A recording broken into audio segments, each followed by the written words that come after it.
Olá, meu querido irmão em Cristo, meu querido amigo, gente boa que está aí do outro lado da câmera. Estamos aí prontos para o segundo episódio da família Projeto de Deus.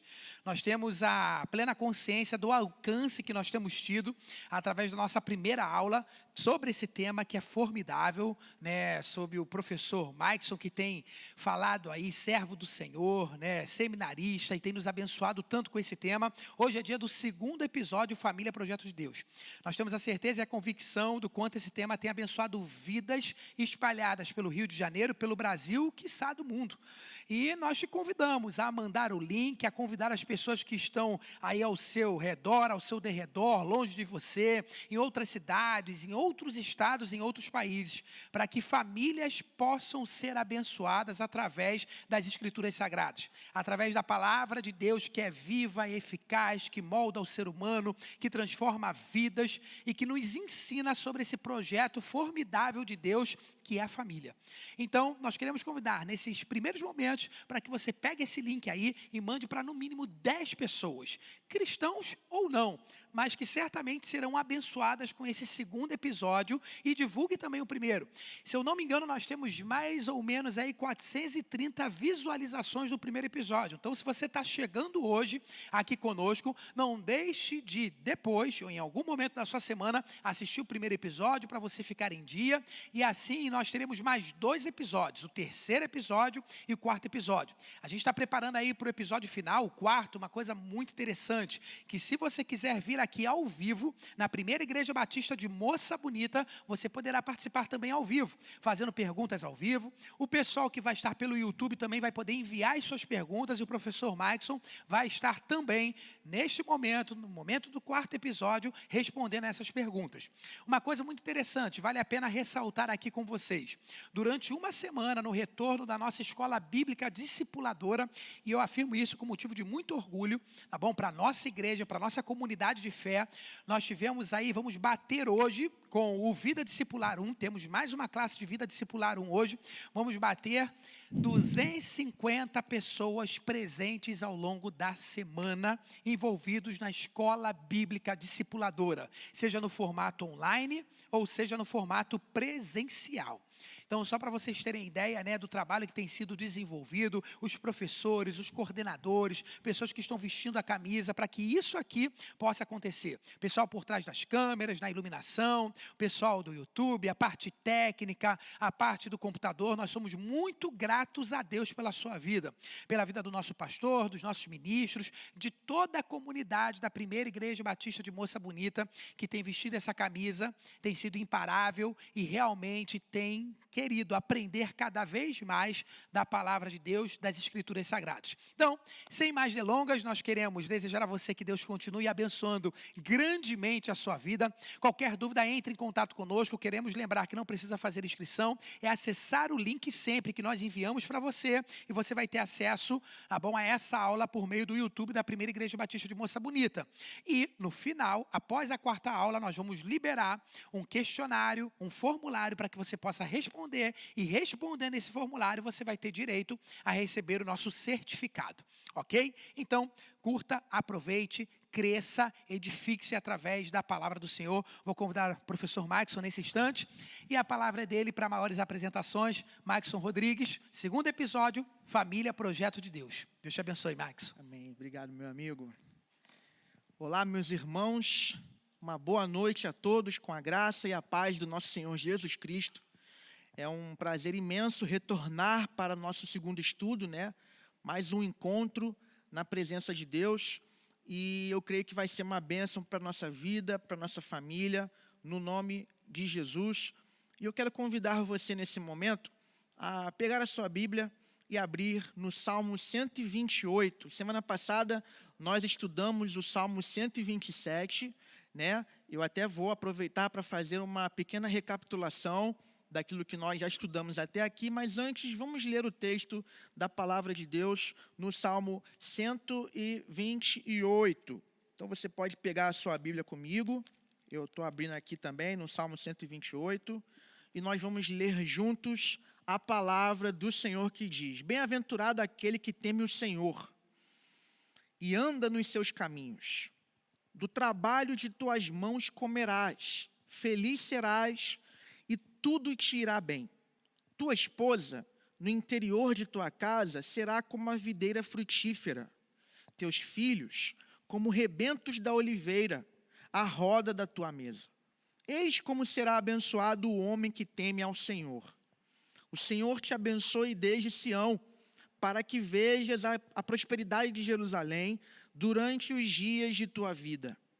Vejas os filhos de teus filhos, paz sobre Israel. Amém, irmãos? Palavra do Senhor para a nossa vida nessa noite. Glória a Deus. Vamos então recapitular. Nós começamos na semana passada falando sobre a família como um projeto de Deus, né, e o casamento como ideia de Deus. E nós vimos que a família, toda a família está fundamentada em 3 pilares ligados ao casamento. Nós vimos que o casamento, ele é heterossexual, é entre um homem e uma mulher, é a união entre homem e mulher. Isso com base em Gênesis capítulo 2, versículo 24. Nós vimos também que um segundo pilar do casamento é que o casamento ele é monogâmico, é entre um homem para com uma mulher, é a união de um homem com uma mulher, né? Deixará o homem seu pai e sua mãe e se unirá à sua mulher, e não às suas mulheres. Nós vimos que a poliginia, ela é proibida nas escrituras, assim como a poliandria. A poliginia é um homem ter mais de uma mulher, e a poliandria é uma mulher ter mais de um homem. Então, o segundo pilar do casamento é que o casamento é monogâmico. A poligamia, ela é condenada na Bíblia. E nós vimos também na semana passada que o casamento ele é monossomático. Deixará o homem seu pai e sua mãe, se unirá à sua mulher e ambos serão uma só carne. Portanto, o sexo é um dom do casamento e para o casamento, e ele é ordenado na Escritura para que possa consolidar, ratificar a união conjugal. Portanto, o sexo é para o casamento. Deus não reconhece sexo fora do casamento, muito menos antes do casamento, né? O casamento pressupõe a vida sexual ativa. E aí nós entramos também no Salmo 127 e abordamos lá 2 fases da família bíblica, sendo a primeira a fase onde os jovens vão construir a família através do casamento. Nós vimos lá no capítulo 127 de Salmos, versículo 1 diz: se o Senhor não edificar a casa, em vão trabalham os que a edificam. Se o Senhor não guardar a cidade, em vão vigia a sentinela. Nós vimos que o casamento tem e deve ter sempre como fundamento o Senhor. É o Senhor Deus o fundamento do casamento e, portanto, também da família.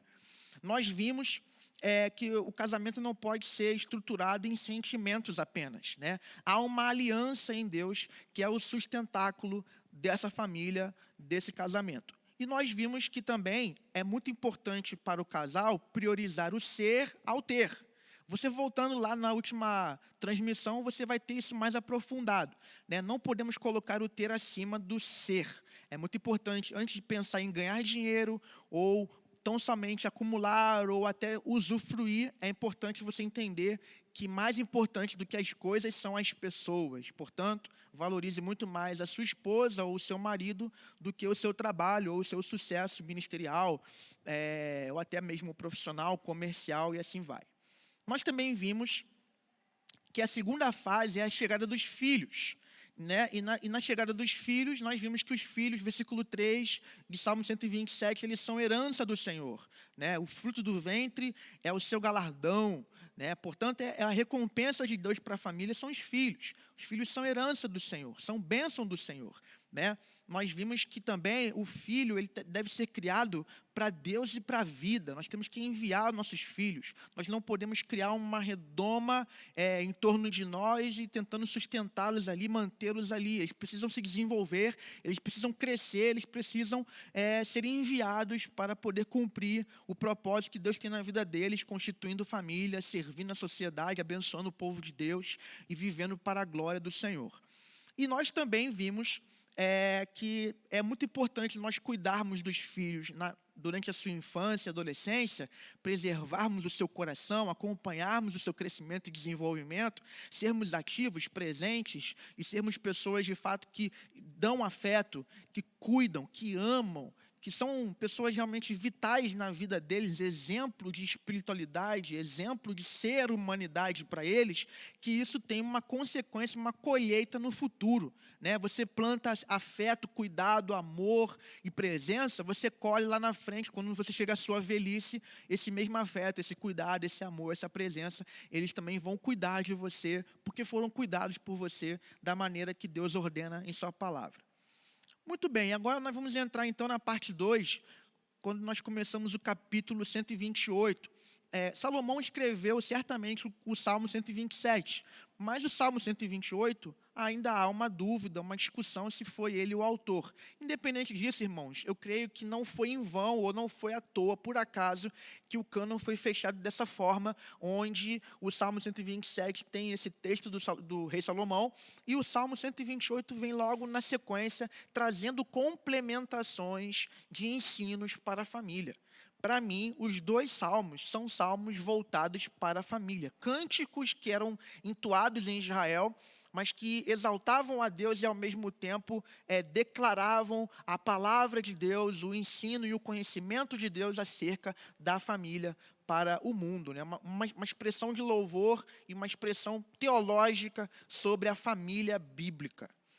E nós vamos agora passar, então, para a terceira fase nesse estudo dessa noite, que é quando os filhos já estão grandes, né? Primeiro falamos do casamento, a primeira fase.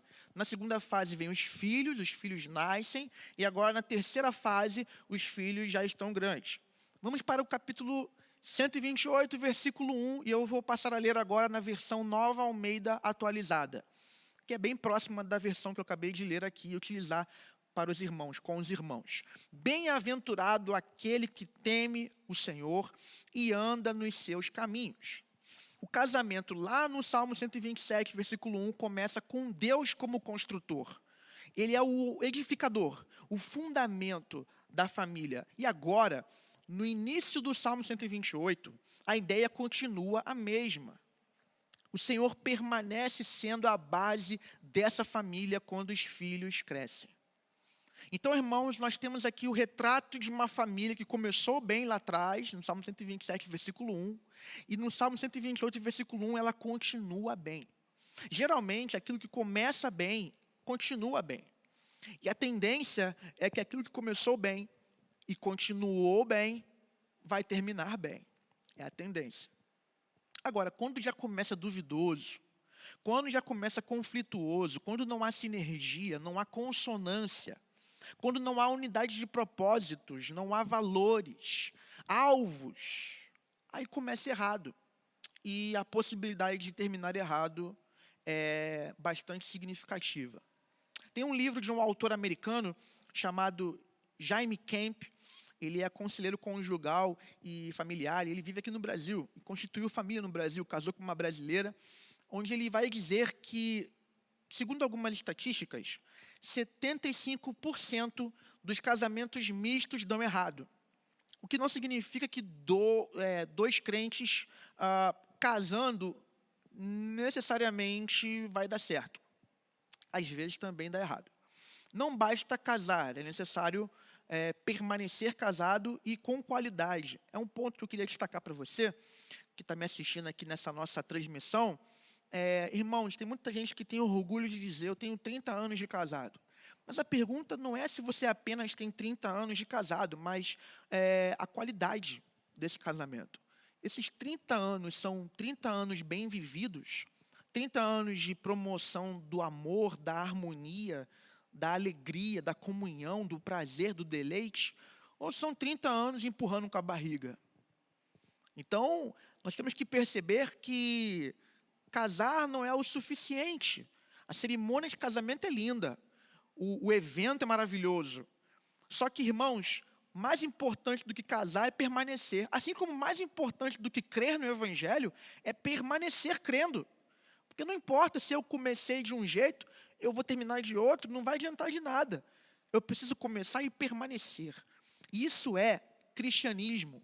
é a bênção da permanência. Você recebe a graça de Deus e permanece nela através do poder do Espírito Santo.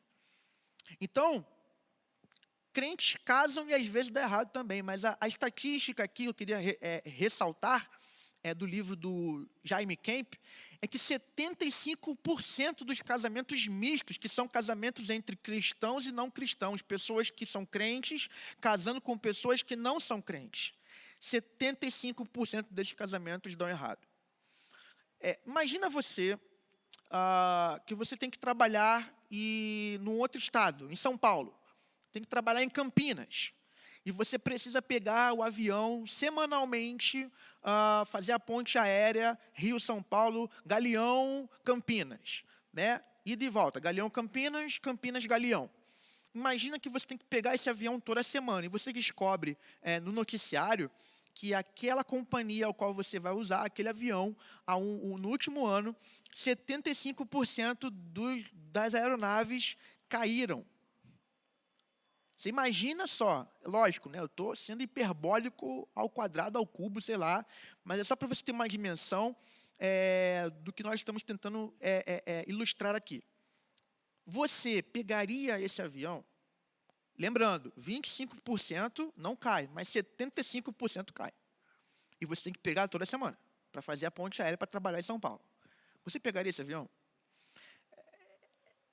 Gente, tem muita gente que, infelizmente, mesmo sabendo que a grande maioria dos casamentos mistos dão errado, lembrando, talvez você está aqui me assistindo e você é casado com uma pessoa não crente, ou casada com um homem não crente. Talvez você vai dizer para mim, olha, eu sou muito bem casada, o meu homem é fiel, o meu homem é íntegro, o meu homem, ele não me proíbe de ir à igreja, de criar meus filhos dentro da igreja, ele é alguém que me incentiva até para que eu vá à igreja, trabalhe na igreja, eu sou muito feliz. Você está talvez dentro da estatística dos 25%.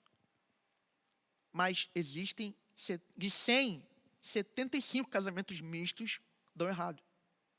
Então, irmãos, mesmo com este dado da realidade, infelizmente, onde vai decretar ou vai apontar que tantos fracassos acontecem em casamentos mistos, ainda assim, não são poucos os que ainda embarcam nesta aeronave chamada casamento misto. Agora, vamos ao capítulo 128, versículo 2, vai dizer para nós o seguinte: você comerá do fruto do seu trabalho, será feliz e tudo irá bem com você. Bom, o primeiro versículo diz: bem-aventurado aquele que teme o Senhor e anda nos seus caminhos. Case no Senhor, permaneça fiel e casado na presença do Senhor. Coloque o Senhor como fundamento da sua família.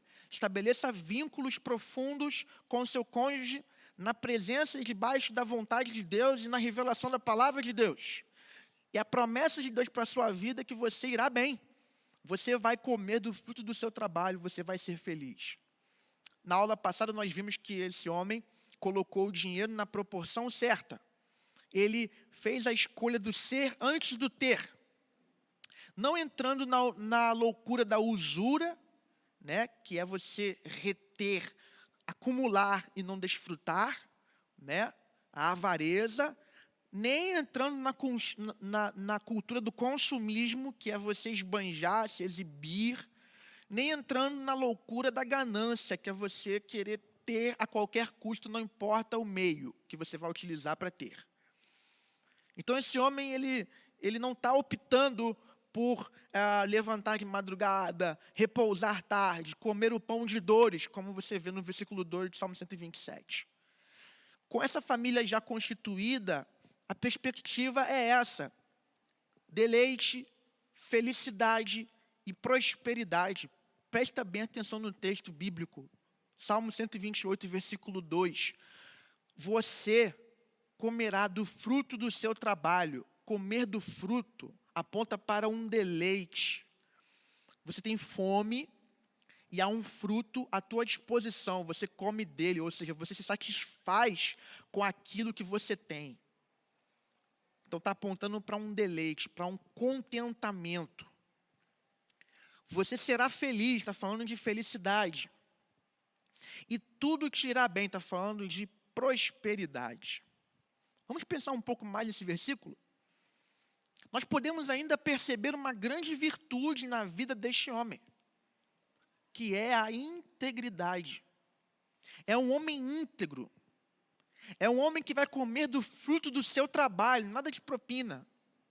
Nada de corrupção, esquemas de corrupção, caixa 2. Nada de jogos de azar. Ele não é aquele homem viciado em jogatina, que gasta deliberadamente e até mesmo compromete as suas contas familiares, mensais. Ele não é aquele homem que se envolve com agiotas, nem mesmo é um agiota. Ele é crente, teme ao Senhor.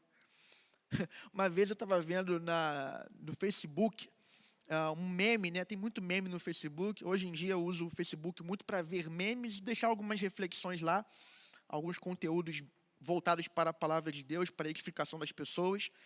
Eu tenho usado rede social muito mais para isso, para gerar conteúdo, algo que possa agregar na vida das pessoas, do que propriamente para ficar exibindo para onde eu vou, com quem eu estou. A gente às vezes vai lá, coloca que está na igreja, em algum outro lugar interessante, mas o meu foco é produzir boa teologia, compartilhar a palavra de Cristo, o evangelho, evangelizar, discipular online. Hoje é um tempo de pandemia, ou indo para o pós-pandemia, onde as pessoas estão muito mais conectadas. Então, a palavra de Deus ela é um instrumento hoje que está sendo levado online com mais intensidade, né? Mas eu estava vendo um meme lá muito interessante que dizia de um homem, a foto de perfil do homem no Facebook, talvez seja um meme só, talvez seja até verdadeiro, e estava a descrição embaixo do nome dele, fulano de tal, aí estava assim, caminhoneiro, pastor e agiota. Eu falei, gente do céu, misericórdia, para onde nós vamos, né?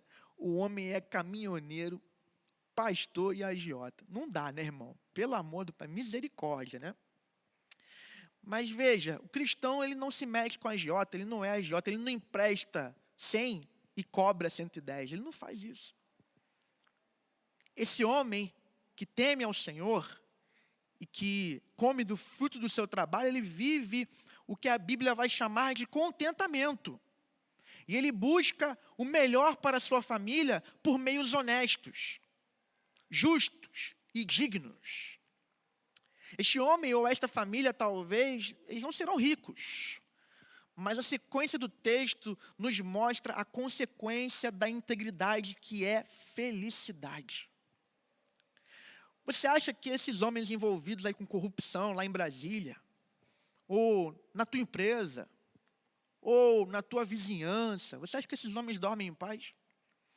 Você acha que essas pessoas conseguem colocar a cabeça no travesseiro e descansar? Será que aquelas pessoas que estão na mira da Polícia Federal, do Ministério Público, será que essas pessoas elas não sofrem de ansiedade ou mesmo um certo pânico ou um pânico real em alguma medida? Irmãos, certamente as pessoas estão aí ganhando dinheiro de forma ilícita e no fim das contas não conseguem descansar e vivem à base de remédio. É que você não sabe, você vê só a rede social, você só vê a pessoa esbanjando e ostentando. A verdade, irmãos, é que não há felicidade genuína fora de um modo íntegro de se viver. Sem integridade não há felicidade. Feliz não é quem tem muito. Não é quem tem muitas posses, muitas coisas. Feliz é quem tem paz com Deus. É quem tem paz consigo mesmo, quem tem paz com a própria consciência. É quem consegue dormir em paz, em contentamento, por poder saber que tudo que tem vem do Senhor e glorifica o seu nome, que é digno. Amém? Então, um homem íntegro, ele olha nos olhos da esposa, ele olha nos olhos dos filhos e não abaixa a cabeça. Não anda envergonhado com um senso de remorso, por saber que vive de forma ilícita, que não glorifica a Deus. Esse homem, ele sabe que trabalha honestamente e dá o seu melhor para prover o melhor para a sua família. É isso que é ser feliz. Charles Spurgeon disse uma certa vez: cuide bem da sua integridade e Deus cuidará da sua prosperidade. Veja o texto de Salmo 128, versículo 2. Comerá do fruto do seu trabalho, será feliz e tudo irá bem. Prosperidade não é apenas ter dinheiro. Prosperidade é ter paz, é ter saúde, é ter alegria, harmonia, família unida.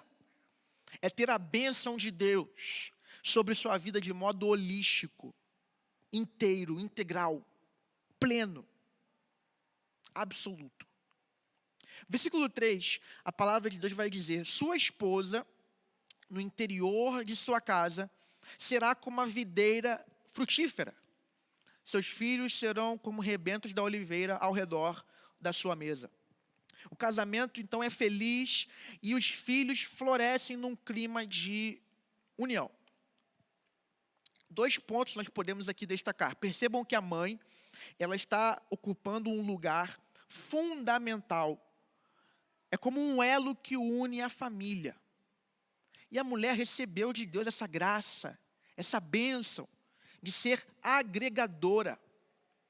Ela é conciliadora, ela é quem promove a unidade da família.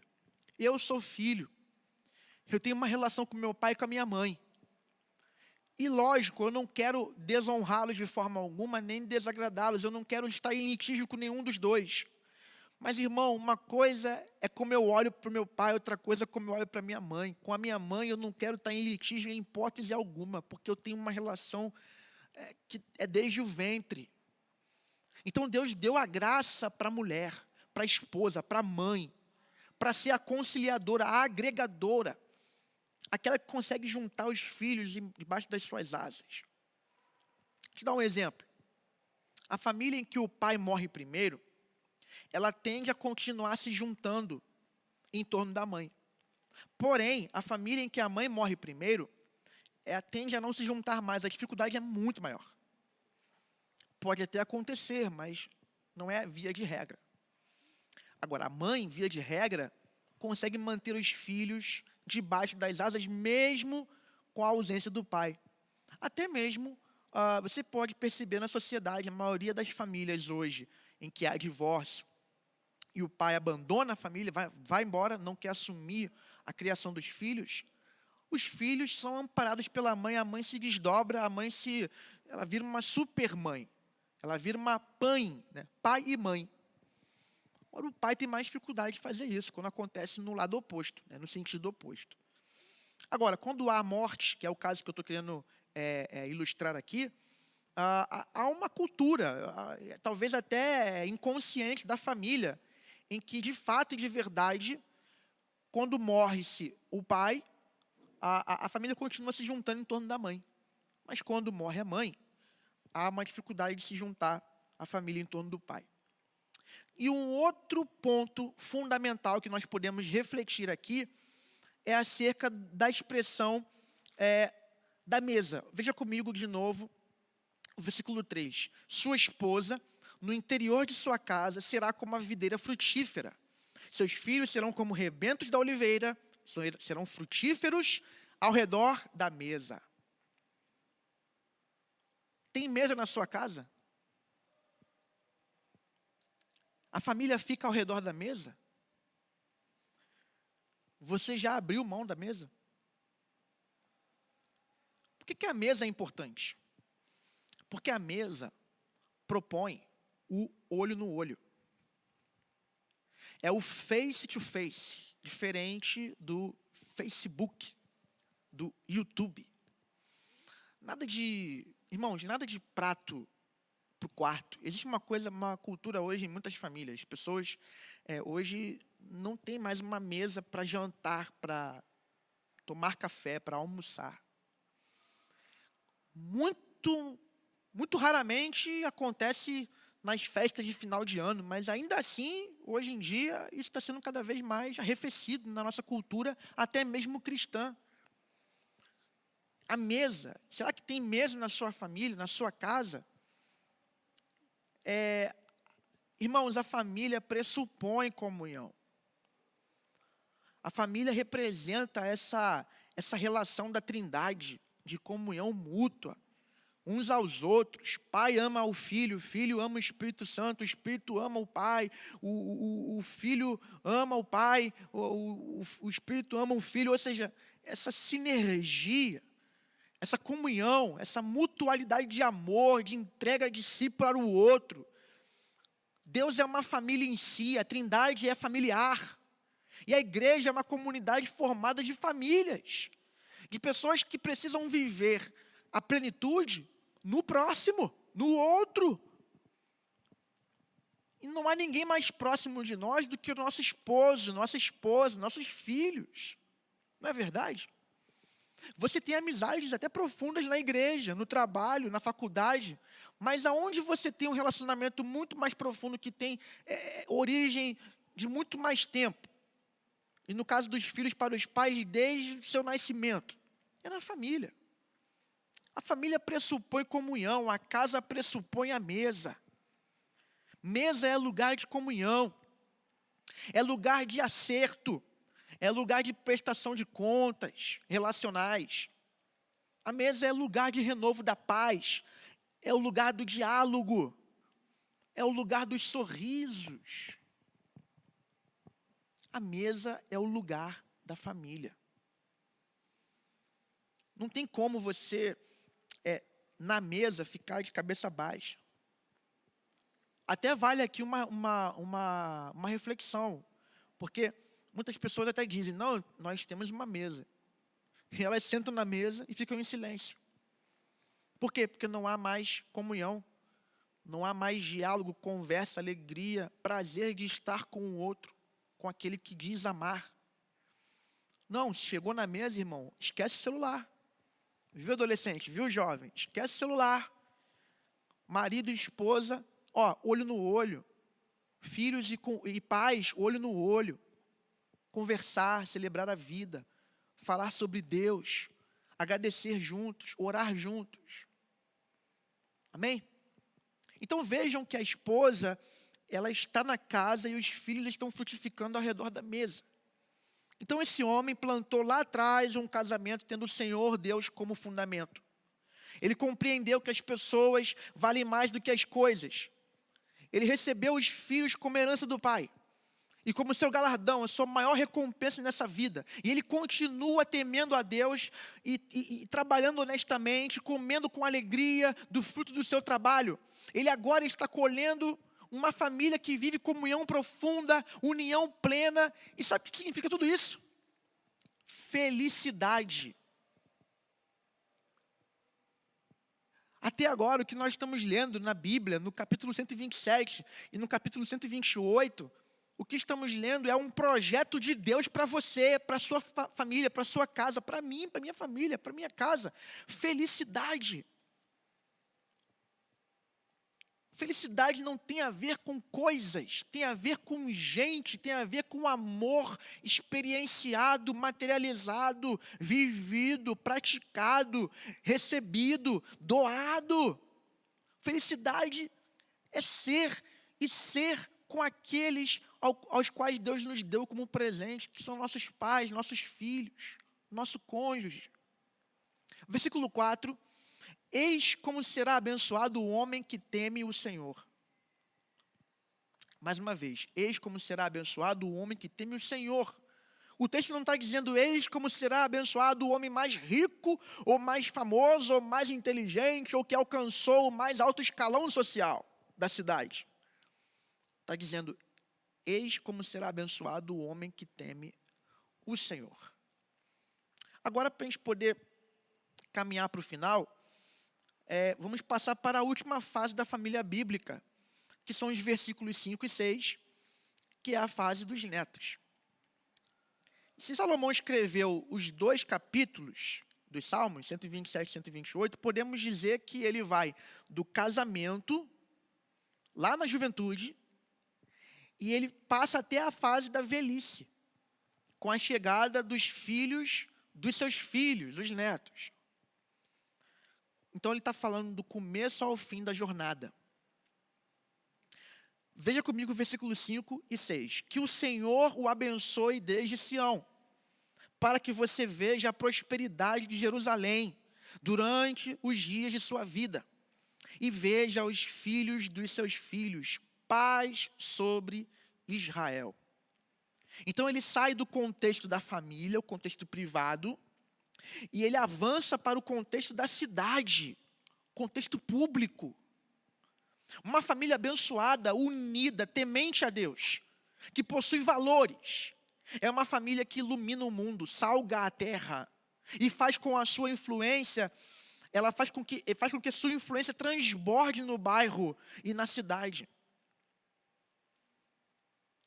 Essa família, ela faz o saneamento espiritual, moral, psicossocial do lugar onde está inserida. Deus quer abençoar a família, mas Deus quer abençoar a cidade por meio da família. Deus quer abençoar a moça bonita. Amém? Deus quer abençoar Padre Miguel, Realengo, Bangu.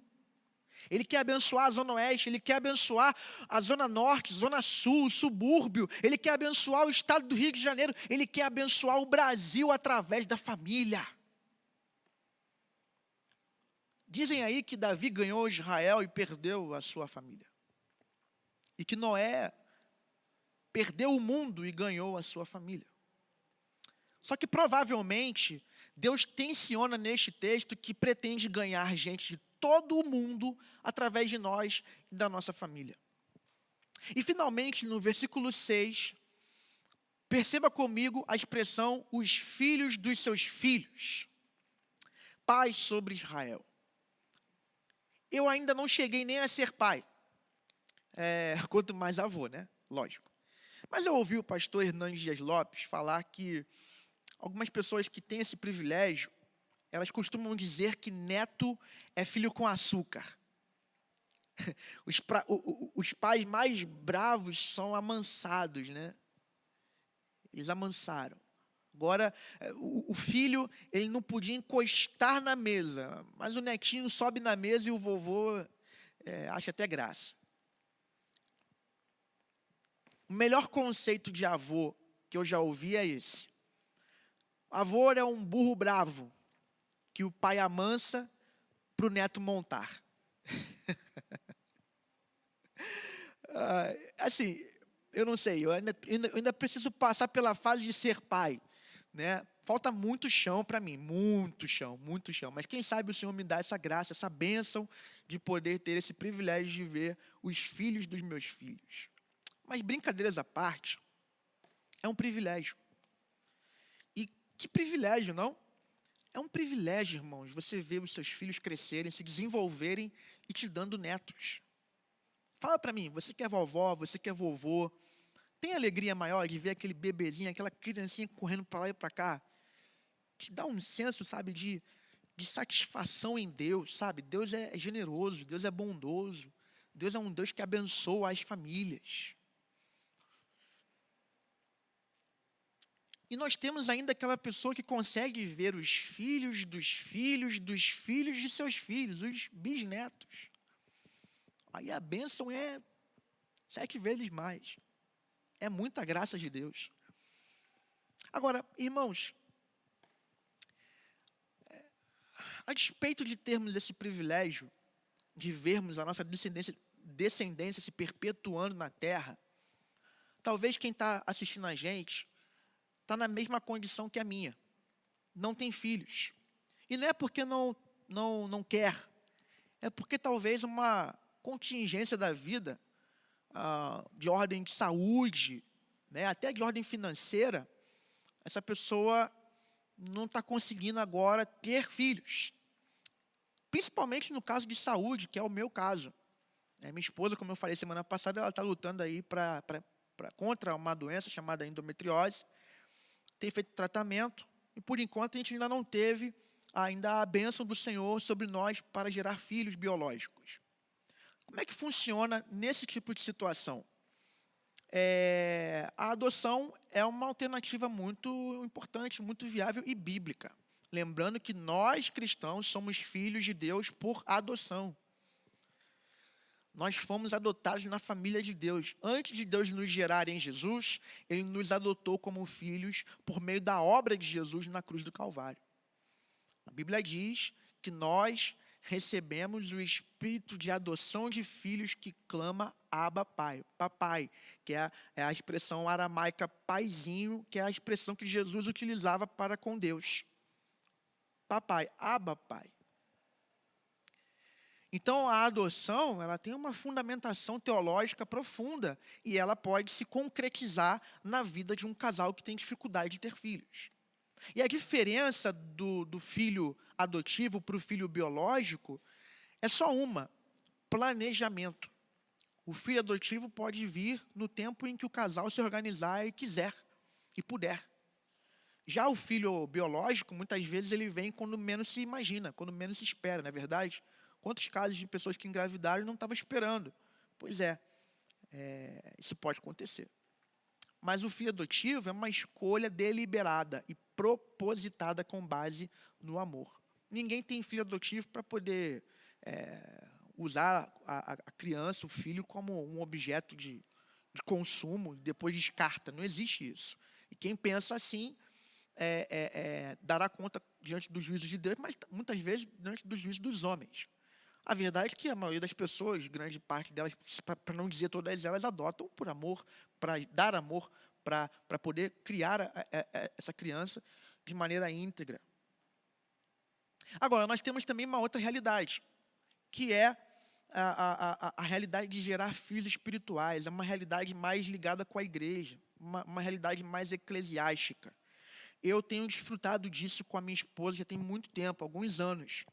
Eu tenho muitos jovens, adolescentes, aos quais eu posso chamar de filhos espirituais. Você pode gerar filhos espirituais, né? Você pode cuidar de pessoas mais de perto. Você pode fazer como Paulo fez com Timóteo, né, onde o apóstolo até o chamou de filho, né, meu filho na fé. É muito importante nós entendermos que há essa possibilidade.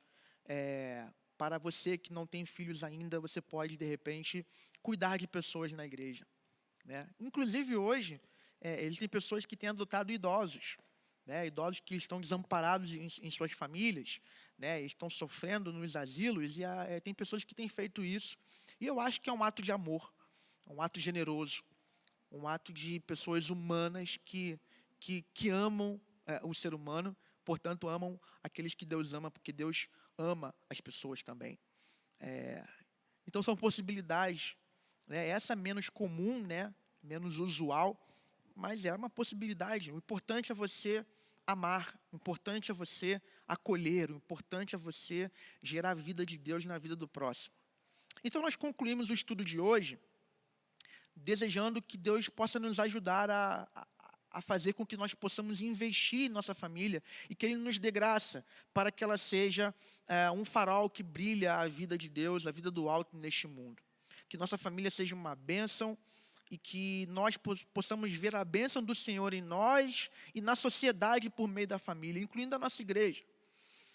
E, irmão, o último conselho: se a sua família não vai bem, não desista dela, porque ela sempre será a sua família.